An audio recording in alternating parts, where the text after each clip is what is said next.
नमस्कार, स्वागत है झारखंड और देश दुनिया की बड़ी खबरों में। जेएसएससी ने निकाली प्राथमिक शिक्षकों के नियुक्ति का विज्ञापन। झारखंड में एक साथ 26,000 खाली पदों पर नियुक्ति के लिए जेएसएससी ने विज्ञापन जारी किया है। दरअसल झारखंड गठन के इतिहास में पहली बार इतनी संख्या में शिक्षकों के नियुक्ति के लिए विज्ञापन जारी किया गया है। मुख्यमंत्री हेमंत सोरेन के निर्देश पर कर्मचारी चयन आयोग ने नियुक्ति प्रक्रिया को रफ्तार देने की दिशा में आगे बढ़ रहा है और विज्ञापन निकाल दिया है। जिन 26,000 पदों के लिए विज्ञापन जारी किया गया है वे सभी झारखंड के स्कूलों में नियुक्त किए जाने वाले सहायक आचार्य के पद हैं। इसके साथ झारखंड राज्य कर्मचारी चयन आयोग ने अभी तक लगभग 35,000 से अधिक खाली पदों के लिए विज्ञापन निकाला है। झारखंड में 24 जुलाई तक रुक रुक कर होती रहेगी बारिश। झारखंड में मानसून दोबारा एक्टिव हुआ है, लेकिन अधिक बारिश के उम्मीद नहीं है। कई जिलों में कम बारिश के कारण से परेशानी बढ़ गई है। बंगाल की खाड़ी में एक साइक्लोनिक सर्कुलेशन बन रहा है, जिसका असर झारखंड में 20 जुलाई तक दिख सकता है। मौसम विभाग के अनुसार 4-5 दिनों तक झारखंड में मौसम का मिजाज सामान्य रहने की संभावना है। मानसून बहुत अधिक एक्टिव नहीं होगा, जिसके कारण से झारखंड में कहीं कहीं हल्के से मध्यम दर्जे की बारिश की संभावना है। मौसम विभाग के अनुसार 24 जुलाई तक झारखंड में कई स्थानों पर हल्के से मध्यम दर्जे की बारिश होने की संभावना है। जेएसएससी ने बढ़ाई 2025 पदों पर भर्ती के लिए रजिस्ट्रेशन की तारीख। झारखंड कर्मचारी चयन आयोग यानी जेएसएससी ने झारखंड सामान्य स्नातक स्तरीय संयुक्त प्रतियोगिता परीक्षा के 2025 पदों पर भर्ती के लिए ऑनलाइन पंजीयन करने की तिथि को 3 अगस्त 2023 तक बढ़ा दी है।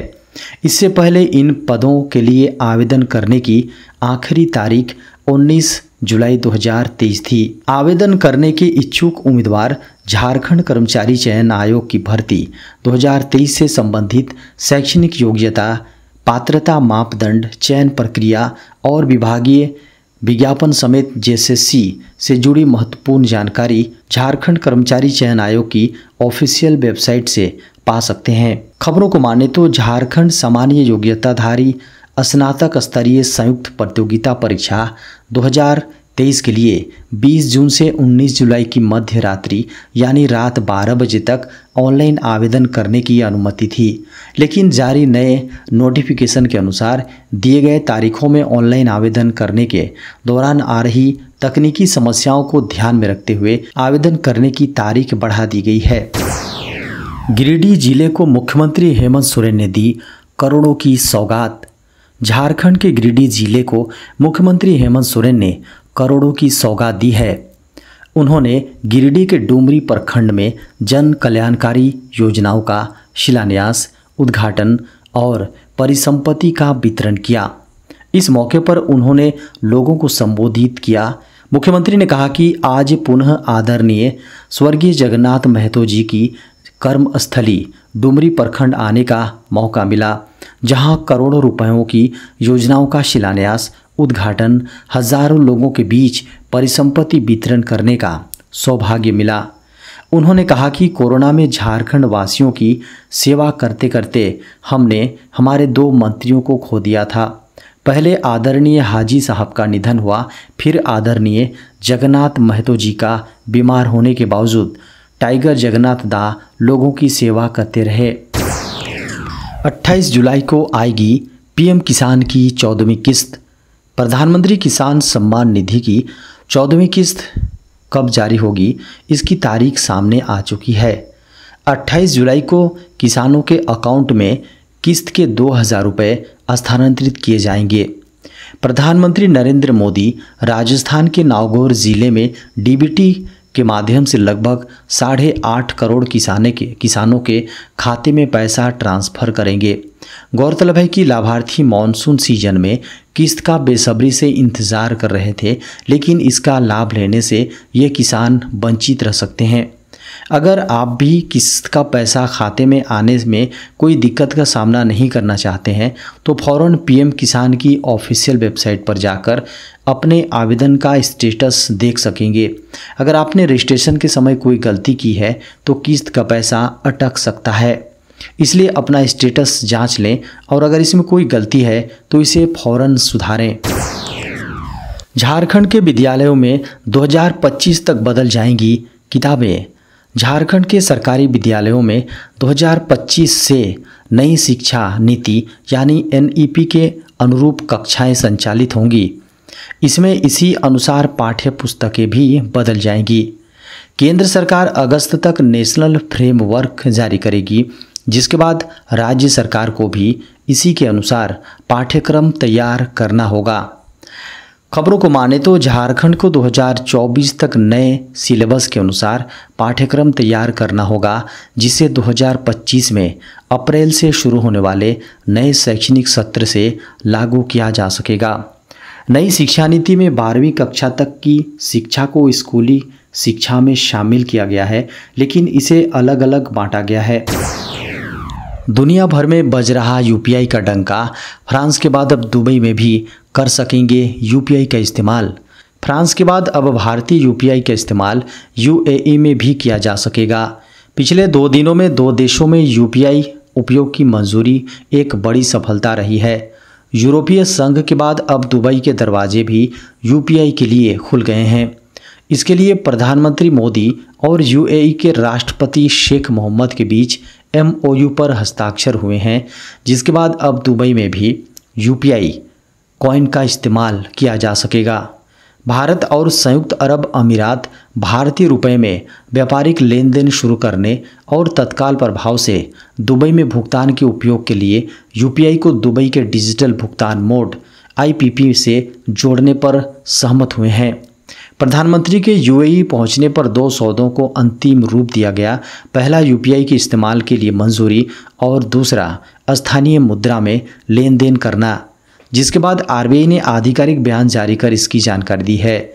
आरबीआई ने कहा है कि उसने स्थानीय मुद्राओं यानी भारतीय रुपये और यूएई दिरहम में सीमा पार लेन देन को बढ़ावा देने के लिए यूएई के सेंट्रल बैंक के साथ एक समझौता किया है। केंद्र ने PMAYU के तहत 1.19 करोड़ घरों को दी मंजूरी।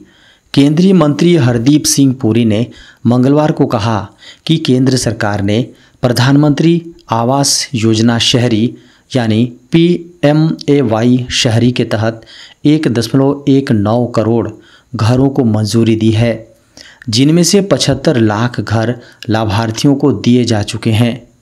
पुरी ने यहाँ कनेक्ट करो 2023 कार्यक्रम में कहा कि स्वच्छ भारत मिशन शहरी के परिणाम स्वरूप पूरे भारत में स्वच्छता के प्रति लोगों के व्यवहार में बदलाव आया है। केंद्रीय आवास और शहरी मामलों के मंत्री ने कहा कि ठोस अपशिष्ट प्रसंस्करण 2014 में 17% से बढ़कर आज 76% हो गया है। उन्होंने कहा कि लगभग 73.6 लाख व्यक्तिगत और सामुदायिक शौचालयों के निर्माण से शहर और कस्बे खुले में शौच से मुक्त हो गए हैं। पुरी ने शहरी परिवहन के बारे में बात करते हुए कहा कि भारत में 860 किलोमीटर परिचालन वाली मेट्रो लाइनें हैं और लगभग 917 किलोमीटर निर्माणाधीन है। देश में 24 घंटे में सामने आए कोरोना के 49 नए मामले।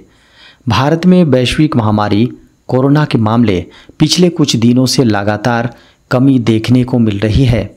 पिछले दिनों मौसम में बदलाव के कारण थोड़ी तेजी दर्ज की गई थी, लेकिन एक बार फिर इस पर काबू होता नजर आ रहा है।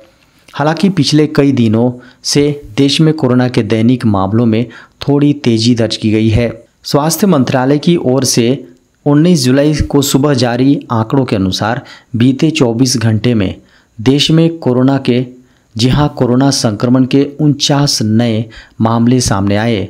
वहीं इस दौरान देश में 38 लोग कोरोना वायरस के संक्रमण को मात देने में कामयाब रहे, यानी रिकवर हुए। इसके साथ ही देश में कोरोना के सक्रिय मामलों की संख्या 1453 से बढ़कर 1464 हो गई हैं। इस तरह पिछले 24 घंटे में सक्रिय मामलों की संख्या में 11 की वृद्धि दर्ज की गई है।